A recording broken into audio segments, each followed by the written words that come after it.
Hello everyone, welcome to my channel. In this video I have two integrals to look at. The first one is this one and the second one is this one. Now look at how similar these integrals are. Here we have x plus 2 in the numerator, here we have x plus 1, and yet the approaches are totally different, and I want to show you how you approach the two integrals. So let's start then. So our first one, number one, it's the integral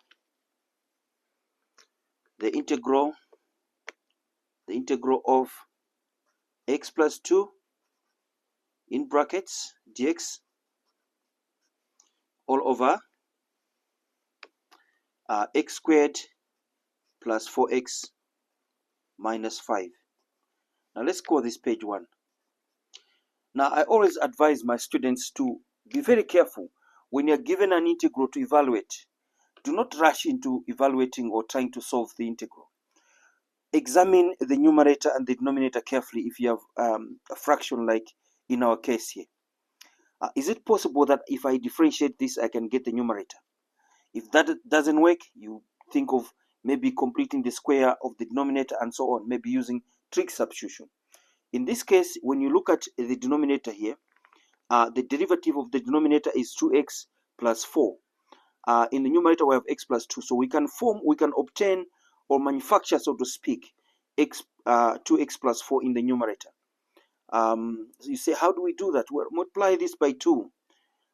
In order not to change the integral, we'll have to divide by 2 at the same time. So this would be equal to, watch carefully here, 1 over 2, same as dividing by 2, times the integral of 2x plus 2.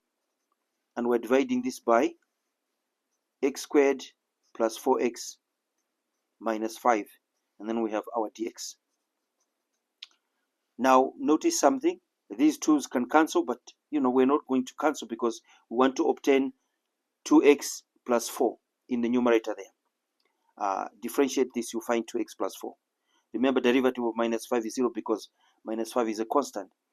Let's distribute the 2 in the numerator. So this is the same as 1 over 2 times the integral of 2x plus 4, exactly what I told you, in brackets, and then we have dx all over x squared plus 4x minus 5. At this point, we have to use U-substitution.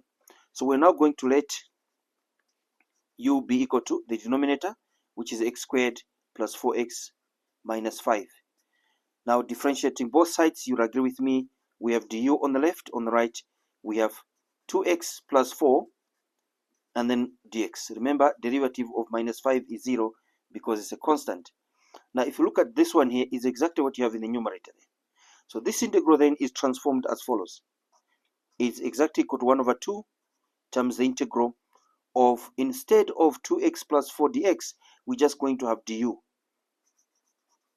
And in the denominator, you can see we must have u because the denominator equals u there. Now, if you can see here, obviously, you'll agree with me that this is exactly 1 over 2 times the natural log of u. And we have to say plus the constant of integration. Now we need to revert to our original variable, which is x. And what is the connection between u and x? You can see it here. It is x squared plus 4x minus 5. So to just complete this, we are saying basically that our final solution to our integral is, let's call this page 2. Our final solution is 1 over 2 times the natural log of, in place of u, we're going to have x squared plus 4x minus 5 in absolute values, and then plus constant of integration. We have to maintain absolute values because this expression here can be negative. For example, if you choose x equals 0, this becomes minus 5, and we know that the natural log of a negative number does not exist. So we have to maintain the absolute values. All right, so this is the final solution to our integral. Now let's look at the second one, and you watch how different the approaches are. This is the final solution to our integral. Which one? This one here. This integral here. Right, now we're moving on to the second integral. I want to show you how we approach the second one. Allow me to start on a different page. I'm going to call this page 3. page 3. Right, our second integral is this one here. We have x plus 1 in brackets dx all over x squared plus 4x minus 5. Now, if you look at the denominator here, differentiating this, you get 2x plus 4. And there's no way of obtaining 2x plus 4 in the numerator. So what do we do? In this case, we try to check, can we factorize the denominator? And the answer is yes, we can. And therefore, that would be the first step, to factorize the denominator and perhaps try to use partial fractions. So what am I saying? I'm saying integral number 2 is, we have x plus 1 in brackets dx, and we're dividing this by x squared plus 4x minus 5. Now, like I said, factorizing this one here, if I take you through the process, I hope it doesn't take too much time. We are saying we need to factorize the denominator. So x squared plus 4x minus 5. Just to remind you, you take this and that, multiply them.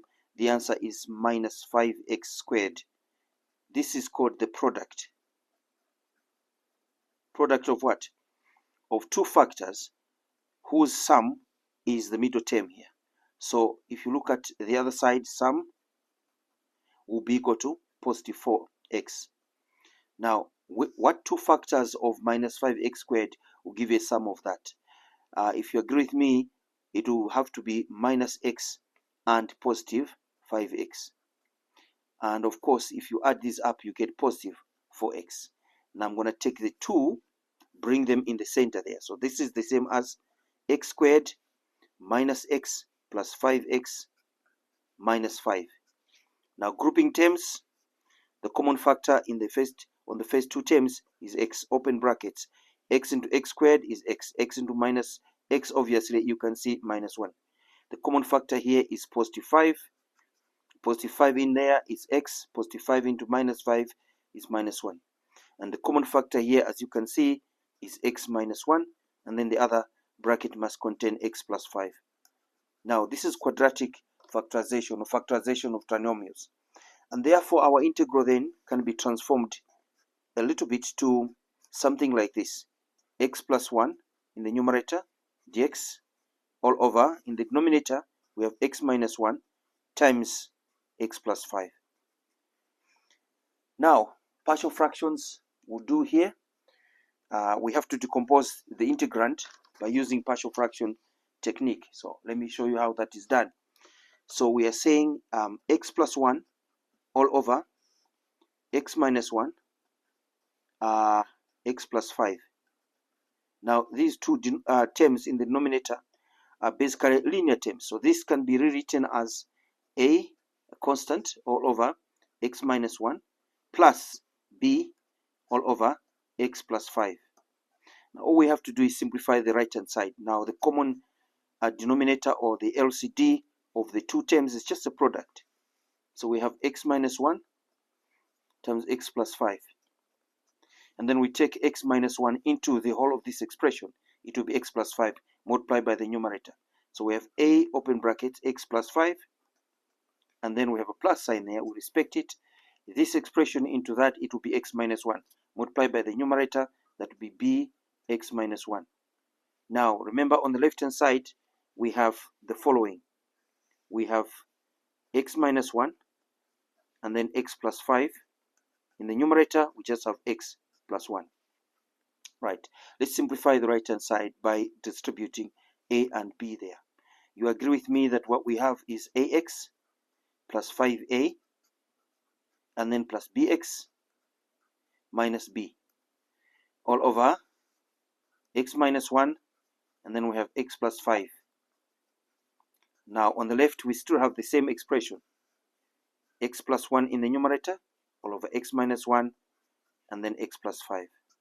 Now, if two fractions are such that the two fractions are equal and the denominators are equal, therefore numerators must be equal. So we can simply say here that therefore x plus 1 must be the same as, allow me to group those terms like so, ax plus bx, and then plus 5a minus b. Factorize this part here and rewrite the left hand side to 1x plus 1. The right hand side becomes a plus b, if you can see what I mean, times x, and then plus 5a minus b. Now that's your constant term, must be equal to the constant term. The coefficient of x must be equal to coefficient of x there. So we form two homogeneous equations. Basically a plus b equals 1, a plus b equals 1, and the other one is 5a minus b is also equal to 1. So that's your first equation, and that's your second equation. We solve these two equations simultaneously. Very quickly, I'm going to call this page 4. Page 4. Now let's take this to page 5 just to finish this off now. Now, putting the two equations together, you'll agree with me, we have a plus b equals 1, and then we have 5a minus b is also equal to 1. If you allow me to call this page 5, all I have to do is add the two equations. The b's cancel. I have 6a equals 2, 1 plus 1 is 2, divide by 6 both sides. I have a is equal to 2 over 6, and you agree with me, this is 1 over 3. And picking one of the two equations, I'll pick the first one, is easier. We have a plus b equals 1. Now this must come into that place. So we have 1 over 3 plus b equals 1, and therefore b equals 1 minus 1 over 3. You agree with me that this is just 2/3. Right, now therefore we have to move back. Remember, we must have a third here and 2/3 there. So the whole of this expression changes to a third over x minus 1 plus 2/3 over x plus 5. So we are now saying, therefore, watch this, therefore, the integral of x plus 1 in brackets dx all over x squared plus 4x minus 5 must change to, if I use this space here, the integral of, and I must have this now, 1 over 3 over x minus 1. Remember, 1 over 3, that's a, it must come in that place there, over x minus 1, x minus 1, and then plus, we have a plus sign here, and then 2/3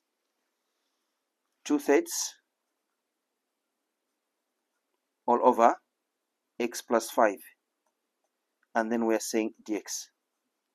Now all we have to do is distribute the integral and dx and evaluate the integral, the two integrals we obtain, and we are done. Now let's complete this on page 6. So we are saying now that that integral, that these two integrals you see here, well, the integral, but we have to distribute that. So what we obtain is the integral of 1 over 3 all over x minus 1 dx plus the integral of 2/3 over x plus 5 dx. Now take the constants out. This is 1 over 3 times the integral of 1 over x minus 1 dx plus 2/3 times the integral of 1 over x plus 5 dx. Now you agree with me that if you want to use U-substitution here again, you can say let u be equal to x minus 1, and on the other side I'm going to use t. So let t be equal to x plus 5. We're looking at denominators, x plus 5. Differentiate both sides, du equals dx. Remember, derivative of minus 1 is 0, minus 1 being a constant. Here dt equals dx, derivative of 5 is 0, that being a constant.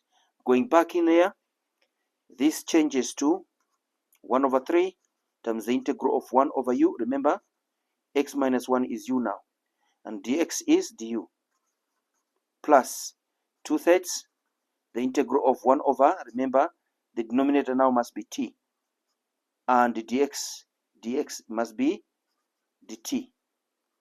Now you agree with me that this is just 1 over 3 times the natural log of u plus 2/3 times the natural log of t, and then plus a constant of integration. Let's revert to our original variables. It will be those two terms that must come into those spaces, and we're done. So this is equal to 1 over 3 times the natural log of x minus 1, that's u. You see the connection there. And then plus 2/3 times the natural log of, that would be x plus 5, that's t, x plus 5, and then we have to say plus the constant of integration. Now you see, the only difference we had in these two integrals was a 1 in one and a 2 in the other. Just check here. This one we've had to use partial fractions and U-substitution, and yet we had a 1 in that space, a 1 in that space. The other one we just used simple U-substitution with a 2 there. So when you're given an integral, be careful. Look at the integral very carefully. Evaluate, examine the numerator and the denominator. See if you can use simple U-substitution. And if you can't, revert to partial fractions in the case where the denominator is a trinomial, or any other technique, but examine the numerator and the denominator if you have a fraction. In other words, examine the integral before you attempt to evaluate it. Yeah, I hope you found this useful. I'll see you in the next one.